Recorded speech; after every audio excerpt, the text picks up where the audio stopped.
नमस्कार, देख रहे हैं सीआईएन का डिजिटल प्लेटफॉर्म। आज दिल्ली के होटल ताज पैलेस में बिहार को लेकर बड़े परिचर्चा का आयोजन किया गया था, जिसका नाम था बिहार विमर्श।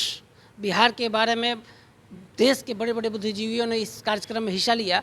इस कार्यक्रम में पहुंचे देश के सूचना और प्रसारण मंत्री अनुराग ठाकुर ने बिहार को लेकर बड़ी बातें कह दी और मोदी सरकार में बिहार को क्या क्या मिल रहा है, इस पर भी अनुराग ठाकुर ने प्रकाश डाला। सुनिए देश के सूचना और प्रसारण मंत्री बिहार को लेकर क्या बोल रहे हैं। उससे हमारे पास बहुत सारे मंच है राजनीति करने का।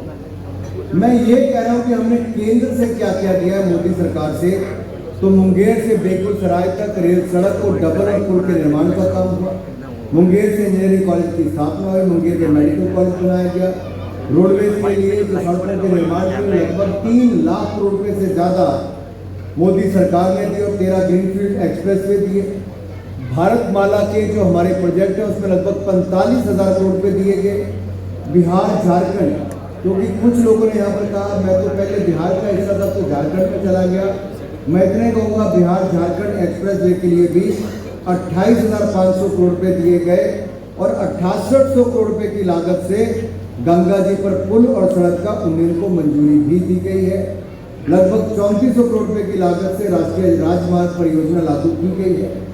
लगभग 230 किलोमीटर लंबा असम दरभंगा हाईवे का काम चल रहा है। 175 करोड़ रुपए की लागत से मधुबनी में पीएम सड़क योजना का काम चल रहा है। लगभग 13,400 करोड़ रुपए की लागत से पटना में मेट्रो का काम शुरू हो गया है। और यही नहीं, सुपौल अररिया रेल मार्ग पर काम शुरू हो गया सैकड़ों करोड़ रुपए की लागत से। रेलवे ट्रैक पर ऐसे अनेकों काम केंद्रीय विश्वविद्यालय से लेकर केंद्रीय विश्वविद्यालय एम्स से लेकर अन्य ऐसी परियोजनाएं जो कभी सोचा न था वो भी मोदी सरकार ने पूरा किया। और बक्सर में उस महान वीर कुंवर सिंह महाविद्यालय इंजीनियरिंग कॉलेज का काम भी हुआ। कोसी नदी पर 130 मेगावाट की जल विद्युत परियोजना का काम चल रहा है। बक्सर के चौसा में 1360 मेगावाट की क्षमता से पावर प्लांट का काम। अब मैं ऐसी अनेकों आपको बातें सुना सकता हूँ कि 12-15 पन्ने हैं, मैं समय इस पर नहीं लेना चाहता। लेकिन मैं प्रदीप जी को इतनी बात जरूर कहूँगा कि प्रदीप जी, ये कार्यक्रम केवल अपने समाज के लोगों को इकट्ठा करने के नहीं है। ये कार्यक्रम उन लोगों के लिए जो बहुत ग्रामीण अंचल से निकलकर आज दुनिया में बहुत बड़ा नाम बन गए। आज हमारे बीच में कुछ बड़े पत्रकार भी थे, सुप्रियो जी भी थे। और सुप्रियो जी ने ठीक कहा कि उन्होंने शायद 25-28 साल काम किया, लेकिन टीवी चैनल को खड़ा करने के लिए किया, कभी मंच पर नहीं आया, लेकिन उनको भी मंच देने का आपने कहा। कुमार सानू जी करोड़ों लोगों तक अपने संगीत के माध्यम से उनके दिल जीतने का काम किया है। अनुराधा जी ने भजनों से लेकर फिल्मों से लेकर अन्य तरह के गाने गाकर करोड़ों लोगों तक अपनी मधुर आवाज को पहुंचाने का काम किया है। तो उन करोड़ों दिलों को जीतने वालों को भी इस मंच तक पहुंचाने का काम प्रदीप जी आपने किया है। उसके लिए आपको और आपकी सारी टीम को बहुत बहुत बधाई। वैसे तो शनिवार और रविवार जो अपनी भाषा में कह रही थी, कौन कह रही थी?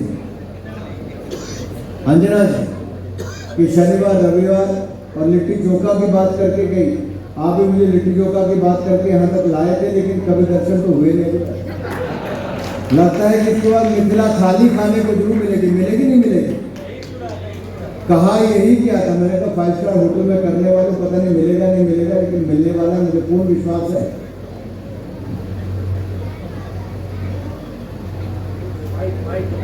मुझे लगता है कभी भी ऑर्डर करने वाले हो। आपको जल्दी हम लोग मिथिला की धरती पर बुलाएंगे और वहीं पे दही चूड़ा पान मखान सब वही होगा। दही चूड़ा नहीं, इनको वहाँ पे दामाद वाला भोजन कराना होगा, उसमें सिर्फ 75 व्यंजन बनते हैं। तो एक बार फिर आपका ज्यादा समय न लेता हुआ मित्रों, बिहार विमर्श की बात में इतना ही कहूँगा।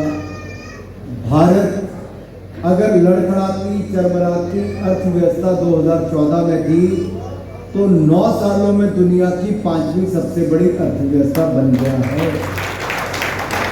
लेकिन अगर 5वें से दुनिया की सबसे बड़ी 3 अर्थव्यवस्थाओं में जाना है तो हमारे बिहार को और तेजी के साथ अपनी भूमिका निभाना है।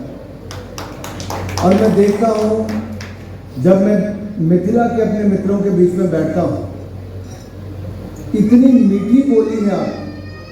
मुझे तो लगता था मेरी पहाड़ी बोली हिमाचल की बहुत मीठी है, लेकिन मिथिला की बोली इतनी मीठी है कि वो आपस में लड़ते हैं तब भी पता नहीं चलता लड़ रहे हैं कि बातचीत ही कर रहे हैं। ये खासियत है